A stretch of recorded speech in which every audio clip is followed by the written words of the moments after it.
Welcome back जी। मोहसिन बेग साहब, आप अपनी बात मुकम्मल कर लें ताकि फिर मैं जनरल साहब के पास जा सकूं उनका पॉइंट ऑफ व्यू लेने के लिए मेरे नेक्स्ट क्वेश्चन पर। जी बेग साहब, स्टार्ट।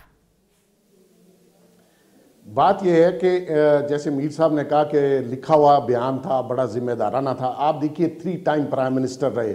बदकिस्मती इस मुल्क की देखिए कि 5 मिनट ये साहब फिलबदी गुफ्तगू नहीं कर सकते, बयान नहीं कर सकते। आप लिखी हुई तकरीर तो किसी और का जहन पढ़ रहे हैं। और फिर दूसरी बात यह कि ये 3rd टाइम ये कर चुके हैं कि सहाफियों को बुलाते हैं, पढ़ते हैं लिखी हुई तकरीर जो किसी और ने लिखी और बड़ी जिम्मेदाराना ने लिखी, यानी कि अदलिया पे भी अटैक, एस्टेब्लिशमेंट पे भी अटैक, और उसके बाद वो चल पड़ते हैं। ना ये बताते हैं कि सऊदी अरब किस लिए गए थे, दोनों भाई किस लिए गए थे। आप यहां के नुमाइंदा हैं, 3 टाइम प्राइम मिनिस्टर है, पॉलिटिशियन है। कौम आपसे सवाल करना चाहती है अगर आप प्रेस को बुलाएंगे। ऐसा नहीं है कि वन साइडेड गुफ्तगू करें और फिर उठ के चले जाएं।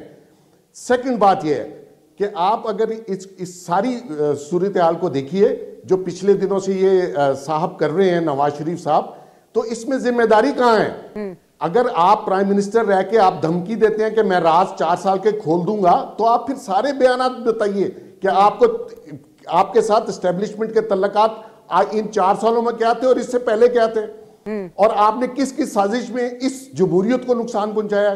कितने प्राइम मिनिस्टरों को आपने उतारा साजिश करके एस्टेब्लिशमेंट के साथ। उस वक्त तो आपको कोई साजिश और कोई जब आपके खिलाफ कुछ हो जाए, जब आपको जख्म लगे, इन्होंने किसको उतारा? उतरे तो यही हैं तीनों दफा, इन्होंने किसको उतारा? नहीं, देखिए बेनजीर साहब सीधी बात करें सर, आप सीधी बात बीनर सलीम के साथ मौजूद हैं, के खिलाफ कॉन्स्पिरेसी इन्होंने की। जी सीधी बात में बैठे हैं सर, सीधी बात करें, कंटिन्यू करें। हाँ, क्या बेनजीर की कोई बात कर रहे थे आप? कंटिन्यू करें। देखिए ना, बेनजीर साहबा के खिलाफ दोनों दफा साजिश में ये खुद इन्वॉल्व थे। जुनेजो साहब की गवर्नमेंट के खिलाफ ज्यादा लोग को जो मुखबरी की गई उसमें भी ये इन्वॉल्व थे। मिसाके जमहूरियत में दोनों ने माना है, मिसाके जमहूरियत में दोनों ने माना कि हम एक दूसरे के खिलाफ साजिशें करते रहे। नहीं, लेकिन वैसे सर एक सवाल वाला जो बात है ना वो बिल्कुल ठीक है। अगर इनके अंदर हिम्मत नहीं है मियां साहब नवाज शरीफ के अंदर, तो फिर सहाफियों को क्यों बुलाते हैं? देखना, अब आप अपने ऊपर रखें। आपने कहा ना कि आप बहुत अच्छे सहाफी और हमें पता है बहुत अच्छे सहाफी हैं। आप वहां बैठे होंगे और अगर आपको सवाल करने का मौका ना दिया जाए तो सर तब तो चढ़ती है ना भाई, हमें बुलाया क्यों? हमें देखिए सर, ये क्वेश्चन बिल्कुल इनका वैलिड है। देखिए तब चढ़ती है, लेकिन ये है कि कभी कभी ब्रीफिंग में हमें खामोशी सुनना भी पड़ता है, हम सुनते रहते हैं। चलिए जनरल साहब बहुत देर से खामोश बैठे हैं। जनरल साहब, मुझे आगे भी बढ़ना है। मैं आसिफ अली जरदारी से रिलेटेड आपसे बात करना चाहती हूँ। आप इन तमाम डिस्कशन पे कमेंट करना चाहते हैं, you are free to comment on it, this floor is open. लेकिन सर आसिफ अली जरदारी ने भरे मजमे में एक दावा किया और वो मेरे लिए सबसे बड़ी ब्रेकिंग न्यूज है। तो अगर आप इजाजत दें मैं आपसे शेयर कर लूं सर, आज की बड़ी ब्रेकिंग न्यूज वो ये है कि आसिफ अली जरदारी ने कहा कि उनके अंदर जो है जुल्फिकार अली भुट्टो वाला जो है वो जलवा आ गया है, उसकी रूह आ गई है जुल्फिकार अली भुट्टो की। तो ये जो रूह आई है जुल्फिकार अली भुट्टो की, इनका क्या करना है फिर आसिफ अली जरदारी का आप लोगों ने? मैंने क्या करना है? इनका जो करना है अवाम ने करना है। मैंने क्या करना है इनका? ये जो करना है अपना खुद करना है। देखिए, इस पार्टी के मुतालिक आपके 100 इख्तलाफात हो सकते हैं, मेरे इख्तलाफात रहे हैं उनसे। जुल्फिकार अली भुट्टो के साथ लोग इसको इतना बड़ा लीडर मानते हैं, मैं समझता हूँ कि बहुत उन्हें खामियां भी थी उनमें। लेकिन एक चीज जो आप नहीं रद्द कर सकते वो ये थी कि पाकिस्तान की दूसरी जेन्युइन पॉलिटिकल फोर्स थी आप जी, जो अवाम से उठी और अक्रॉस द बोर्ड पूरे मुल्क में north to south, east to west ये मौजूद थे, अच्छे थे बुरे थे, मौजूद थे ये। और जब बेनजीर के साथ कहा जाता था कि ये सारी जंजीर है, बेनजीर को आप छोड़ दें, पीस पार्टी का ये क्रेडिट था। और जो जरदारी साहब में जो अगर भुट्टो साहब की रूह आ गई है तो उन्होंने इसको ले जाके सिंध में बिठा दिया सारा, और नुकसान हुआ है पाकिस्तान का। इस पर देखिए पाकिस्तान नुकसान ये हुआ है कि आपकी एक बहुत बड़ी पॉलिटिकल फोर्स थी, इलेक्शन जितना हारना दूसरी बात है, तो वो पंजाब में भी थे, सिंध में भी थे, और बल्कि पंजाब ने तो जुल्फिकार अली भुट्टो को उठाया था उसमें, सिंध से हार गए थे वो। इसी तरह केपी में भी थे, बलूचिस्तान में भी थे। अब जब बिल्कुल सुगड़ के रहेगी, इतनी फोर्स आके रह गई है, फिर जरदारी साहब के मुंह से ये बात अच्छी लगती नहीं है ये। नंबर 2, जरदारी साहब का और जुल्फिकार अली भुट्टो का मुआवजा मैं समझता हूँ कभी करना चाहिए ही नहीं है। ये उनके मुंह से भी उनका नाम मुझे भी अच्छा नहीं लगता।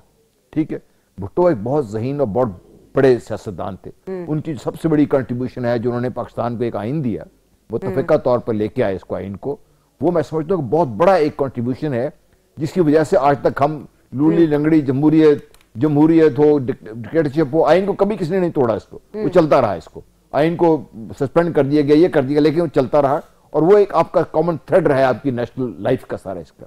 तो ये बहुत बड़ा एक कारनामा है जिसको होना चाहिए। जरदारी साहब उसके पास करीब से नहीं गुजरते, उसके पॉलिटिकल ओपन है उनके, उन्होंने वोट जीतने हैं सिंध में या पंजाब में कहीं जीतने हैं, चलिए मेरा क्विकली एक सप्लीमेंट्री क्वेश्चन ले लें, because then I have to talk about another big news. मेरा सप्लीमेंट, क्योंकि मैं जरदारी साहब के हवाले से आपसे बात कर रही हूँ, आपका क्विक बिट ले रही हूँ। हमें तो यही पता था, ख्वाजा आसिफ साहब ने पहले भी हमें कहा कि जब भी नवाज शरीफ और आसिफ अली जरदारी की मुलाकात होगी तो ऑब्वियसली वो मेरे थ्रू होगी, उसके अंदर मेरा एक बहुत बड़ा रोल होगा। तो मैं तो यही समझ रही थी और सुनने वाले भी यही समझ रहे थे कि ख्वाजा आसिफ साहब के अच्छे ताल्लुकात होंगे जरदारी साहब के साथ। लेकिन इसी भरे मजमे के अंदर जहां पे उन्होंने ये ब्रेकिंग न्यूज दी ना कि उनके अंदर भुट्टो की रूह आ गई है, साथ में उन्होंने ये भी कहा कि भाई एक तो 4 साल उन्होंने वजीर खारजा लगाया नहीं है, और अब जो वजीर खारजा लगाया है तो वो अंग्रेजी भी ऐसे बोलता है जैसे पंजाबी बोल रहा हो, तो लोगों को क्या समझ आनी है? मतलब इतना पर्सनल सर, ये कुछ ज्यादा नहीं हो गया? Don't you think it was below the belt considering what type of politics Asif Ali Zardari is doing? मैं समझता हूं ये अक्रॉस द बोर्ड ये इशू है हमारा सारा। इससे पहले भी हमारी बात कर चुके हैं हम कि it has become too personal, और पॉलिटिक्स जो नई पौध है उसको बता रहे हैं कि politics suppose to be dirty and is dirty and so are the politicians. Unfortunately हम लोगों को ये नहीं बता रहे कि ये पॉलिटिशियन जो है ये बड़ी मेहनत करके आते हैं। इलेक्शन जीतना बड़ा कितना आसान काम नहीं है, वो जीत के जो आते हैं सारे, they have a lot of qualities and there are a lot of good things to do। लेकिन इस किस्म की जब हम डिस्कोर्स पे लेके आते हैं तो क्रॉस द बोर्ड फिर हम क्या बात करें? चलिए आते बड़ी मुश्किलों से उतरते आसानी से। सजाद मीर साहब, ख्वाजा आसिफ साहब ने वो जो एक हम पेज डिस्कस करते हैं ना हमेशा कि सिविल मिलिट्री क़यादत सेम पेज पर है कि नहीं है, और अगर अमेरिका के तनाजुर में बात करें तो हमें ये लग रहा था कि सेम पेज पर है, लेकिन देन यकायक एक टेलीविजन इंटरव्यू ख्वाजा आसिफ का, और क्या वो सही एप्ट फोरम था जिसके अंदर ख्वाजा आसिफ ने हमें ये बताया कि फौज हमें बताती है कि अमेरिका हमारा इत्तेहादी है, लेकिन ख्वाजा आसिफ ये कह रहे वो यार नहीं यार मार है। क्या वो सही फोरम था ये बात करने का? मतलब कम ऑन, एक कोई प्रेस कॉन्फ्रेंस बुलाते हैं, कहीं सही फोरम के ऊपर इस बात को करते सर? असल में ख्वाजा साहब अपने खास तरीके से बात करते हैं, लेकिन यहाँ जरदारी साहब और ख्वाजा साहब के ताल्लुकात का ताल्लुक है तो वो तो उन्हें छेड़छाड़ की है, क्योंकि उनके जो ताल्लुकात हैं फारूक नाइक के जरिए वो तो बड़े बड़े करीबी और रिश्तेदारी की बात होती है, जिसका वो दोनों एहतराम भी करते हैं, ख्याल भी करते हैं। और जरदारी साहब इज स्ट्रीट स्मार्ट। उनकी असल खूबी ये है कि वो बात वो करते हैं बस जो जो जो चलती है, फिर वो उनको वो अंदाज आता है। कुछ लोग उसको नेगेटिव लेते हैं, लेकिन पॉजिटिव बात भी बनती है।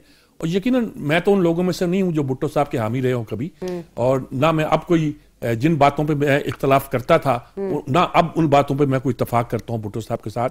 कुछ लोग अपने मसलहत के तहत शुरू कर देते हैं, लेकिन उनमें बहुत सी खूबियां जो जनरल साहब कह रहे थे वो एग्जिस्ट करती थी। जरदारी साहब में बल्कि मुझे तो मैं ये तो नहीं कहता यकीन है, लेकिन कहना यही चाहिए था मुझे कि अगर बेनजीर जिंदा रहती तो आसिफ जरदारी शायद पॉलिटिक्स में ना होते। जो आखिरी 1-2 साल की वाकिफ है मामला से, उनकी राय यही है, और मेरा ख्याल में इसमें कोई हर्ज की बात नहीं थी कोई अगर ये इस तरह भी होता। लेकिन हमें उसको छोड़ना चाहिए, हकीकत को समझना चाहिए कि इस वक्त पीपल्स पार्टी का मतलब आसिफ अली जरदारी है, एंड ही इज वेरी, वो बहुत तेज आदमी है। I have to take the final and the last comment from Mohsin Baig साहब। वो अलग बात है कि मैं और बहुत सी चीजें डिस्कस करना चाहती थी। मोहसिन बेग साहब, आपका final comment and closing comment for the show. अभी मैं दोनों की दोस्तों की बात सुन रहा था।